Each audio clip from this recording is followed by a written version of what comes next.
Hello, crafty friends, and welcome back to my channel. Today, I will be stepping out of my comfort zone and sharing not one but four different masculine cards for you guys. Well, if you know me and you know my style of crafting, you'll know that I'm more of a floral kind of a girl. So, creating masculine cards for me has always been one of the most difficult things to do. But today, I will be creating four cards as part of my final assignment for level 2 of the Altenew Educator Certification Program. Now, they do have a couple of rules that I had to follow while I was creating these cards. I was asked to create four masculine cards, and we were given themes with birthday, love, or thinking of you, anniversary, and engagement. We were also asked to select any three components from our classes that we took in level 1 and 2. All of the classes had so many fun design ideas, tips and tricks, and beautiful color combinations. Well, for my cards today, I kept a basic color combination and minimalistic design and used very limited products to create my cards. Well, I did mix a little bit of floral design in one of those cards. I hope the guys don't mind. Before we get started, I would really appreciate if you could take a minute to subscribe to my channel and hit the bell icon so that you get notified every time I post a new video. Card number one is Love or Thinking of You card, and I thought this would be perfect with the stamp set that I'll be using to create this card. Well, I started by stamping the Sketchy Cities of America 2 stamp set, which shows the skyline of beautiful Seattle. Now, this was the very first stamp set that I purchased when I moved to Seattle, so it holds a very special place in my heart. Well, I'm not sure if this is still available in the store, but well, like I mentioned, this is a very special stamp and I had to use it in my final project. I stamped the skyline onto an A2 size white cardstock panel using clear embossing ink and added some white embossing powder over the stamped image. I then heat set this using my heat tool. Well, here's a small tip. When heat embossing on a cardstock panel, make sure that the heat gun is very hot, and I usually give it a minute or so for the heat gun to heat up before I bring it on my paper, especially when the image is so intricate. Also, don't focus all that heat in just one place. Make sure you move your heat gun around over the entire panel. This will ensure that the paper doesn't warp or bend. It's a little difficult to see here on camera, but I make sure that all of that powder is melted before I move on to ink blending onto this background. Well, here I'm doing an embossed resist technique for this panel. Over the embossed stamped image, I ink blended some beautiful blue shades of color. The best part about ink blending over embossed image is that the embossing powder will resist all of that color and the white embossed image will show through the beautiful color in the background. Once I was done ink blending, I took the panel and stamped my sentiment. This says, I'd climb the top of the Space Needle for you, which I thought matched perfectly not just with our Seattle skyline, but also with the theme of the card.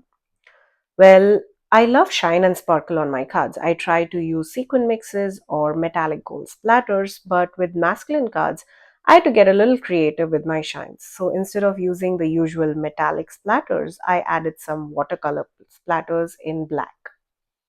I let this watercolor completely dry before I adhered it on top of my card base.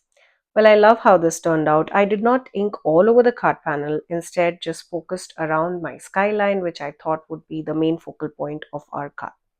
I then cut this panel to be slightly smaller than a standard A2 size card panel, and using some foam tape, I adhered this onto a top folding A2 size card base.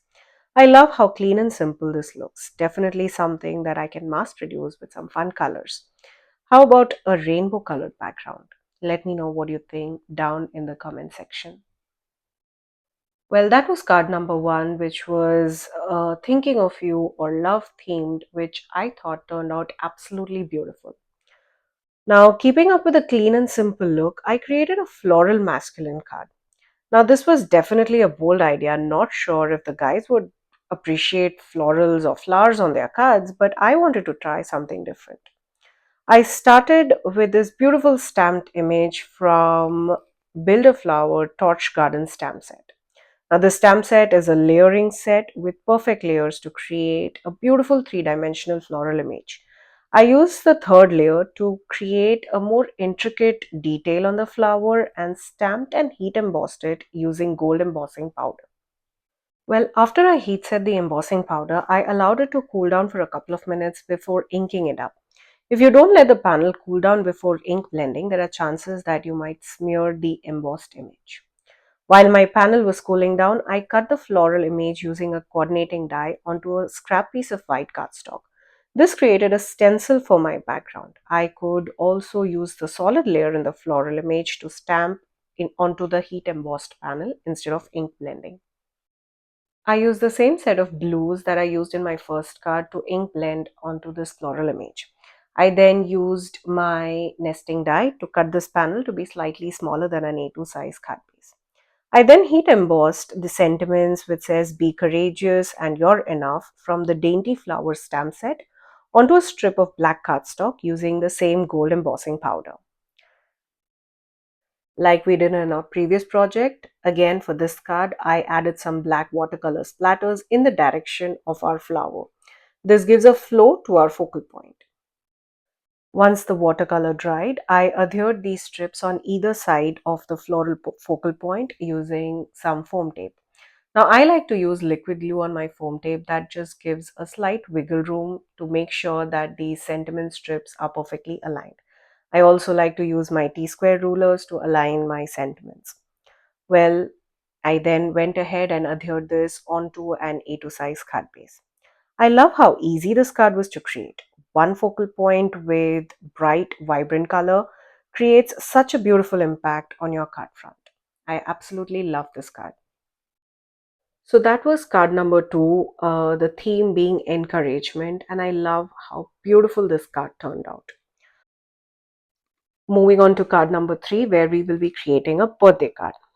Well, I must confess, the Cat Life stamp set is one of my favorites in my entire Altenew collection. Well, just take a look at the stamp set. How adorable are these little kitties? For this card, I will be using the trio of kitties from the Cat Life stamp set, which is this layering set that gives beautiful details on our cats. I stamped the image using black ink and then added layers with some light grays. There are layering stamps where you could color the bib and the bows on our cat, but I decided to leave it as is and not add any extra color since I wanted to keep the color scheme fairly similar on all four of my cards. Now, if you're someone who does not enjoy layering stamping, you could always use your alcohol markers to color in these cute and adorable cats. Now, once I was done stamping, I used the coordinating die to cut out the images. Also, using some scrap piece of cardstock, I cut the image two more times since that gives an extra strength to our die cut. You could do this also with your sentiment strips instead of adding just foam tape to add dimension and pop up your focal point or the sentiments. How cute and adorable are these little cats? I did layer them up, and this die cut has three die cut pieces layered over each other. Now for my card background, I decided to add a navy blue cardstock which would ground the cats. I was initially planning to leave the background white, but later decided to add some pop of color behind our focal point. I used the same shades of blues that I used on all our cards. I wanted to give this a very confetti-like feel, so I used the tiny bubble stencils behind my focal point image. I also very lightly ink blended using whatever ink was left over in my blending brush to give a depth to that tiny bubbles background. I then stamped the hope you have a perfect day sentiment using black ink before I adhered the focal point over the front of our card panel.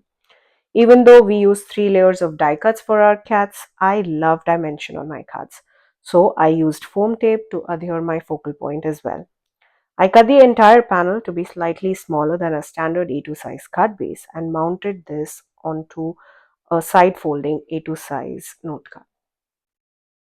I love how clean and simple and how adorable this card turned out. Well, I would also add some sequin mixes or some gemstones just to add some shine.